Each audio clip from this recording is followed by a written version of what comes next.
Фирма 22 век ЕООД произвежда в цеха си в Цалапица капаци за ревизионни шахти по иновативна руска военна технология.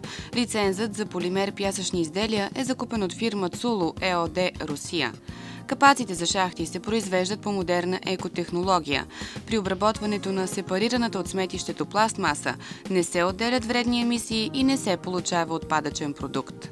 Капаците за ревизионни шахти от полимер пясък са товароносими, издръжливи са на интензивно натоварени улици, водонепроницаеми, са шумопоглъщащи се и с конкурентна цена. Ще започнем да произвеждаме и отточни решетки, също така самите шахти, в които се поставят капаците, и плочки, и керамиди, а и много други неща могат да се произвеждат.